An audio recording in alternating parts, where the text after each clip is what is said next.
เจริญสุขเจริญธรรมสัญญาติโยม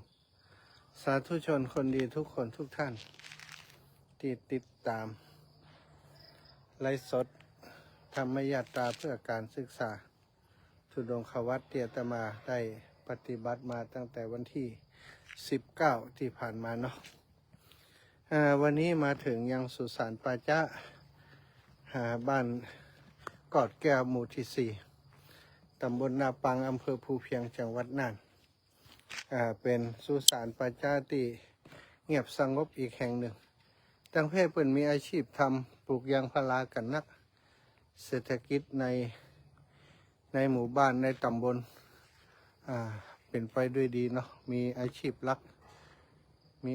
ลักทำสวนยางพารา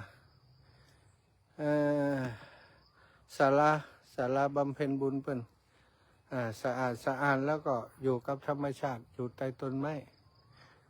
ร่มรื่นดีมากมีห้องน้ำห้องท่าสบายห้องน้ำไฟเนาะไฟห้องน้ำมีไฟสะดวกสบายดีถือว่าเป็นสุสานที่สัปยะอีกแห่งหนึ่งอันนี้ก็คงจะเป็นกองอำนวยการเวลาเป็นมีงานศพเนาะประชาสัมพันธ์จะอยู่ตรงนี้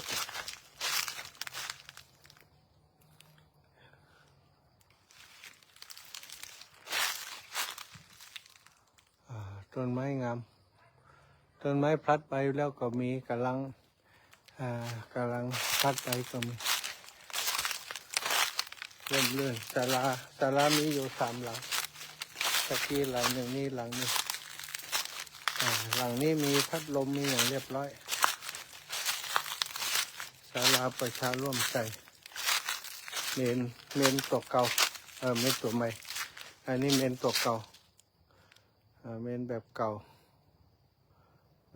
นี่เมนแบบใหม่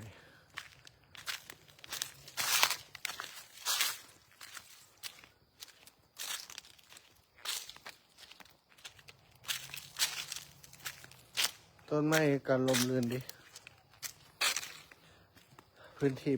นที่ป่าชุมชนเนาะเป็นป่าชุมชนของหมู่บ้านรักษาไว้จัดดีดูแล้วมองไปก็อ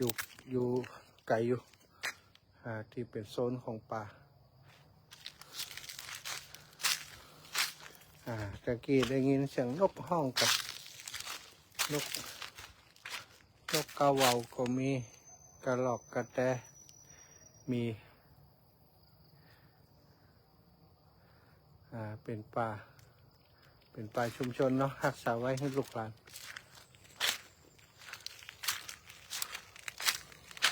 รักษาไว้ให้ลูกให้หลาน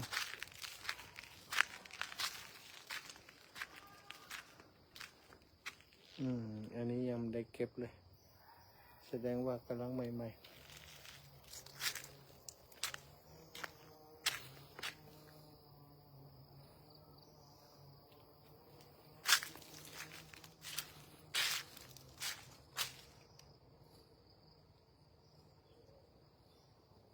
สงบเงียบ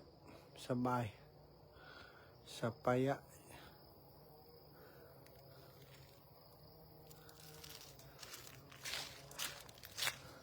วันนี้วันอังคารเดี๋ยวจะได้เข้ารายการ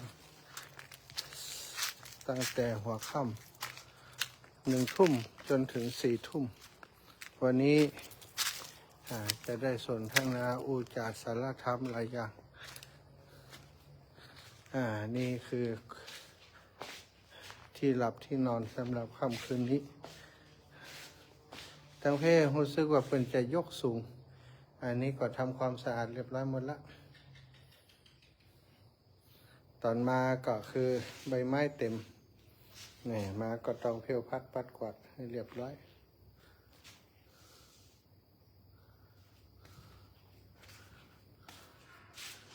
ตากผ้าวันนี้ได้ซักผ้าตากผ้าอีกครั้งหนึ่ง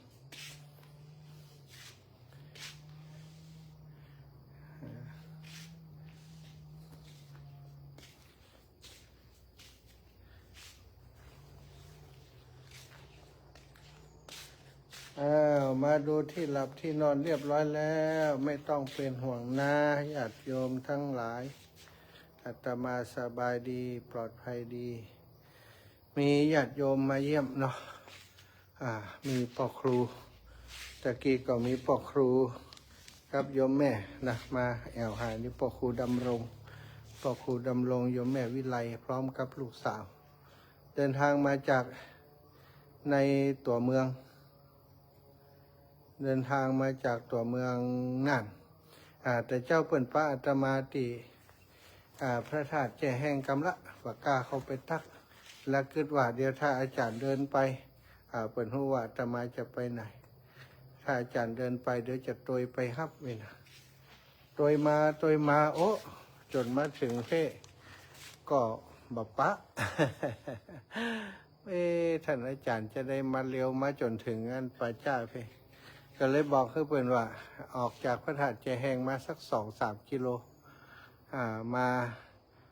ปะโยมที่เปิ่นเดินทางมาสายนี่เปิ่นจวนขึ้นรถมาส่งที่ป่าจ้าที่นี่เลยได้มาถึงตันก่อนค่ำแล้วก็ตันสักพระก่อนอันก็คงป่านนี้ก็คงยังน่าจะบัดถึงแต่เนาะเพราะระยะทาง9.8 กิโลก็ไกลอยู่ที่จะมาถึงหมู่บ้านนี้แต่ตอนนี้ถึงแล้วนะถึงเรียบร้อยแล้ว เดี๋ยวก็จะได้พักจัดรายการขอบคุณทุกคนทุกท่านที่ติดตามเนอะจัตตาโลธรรมาวัฏันติอายุวโนสุขังพลัง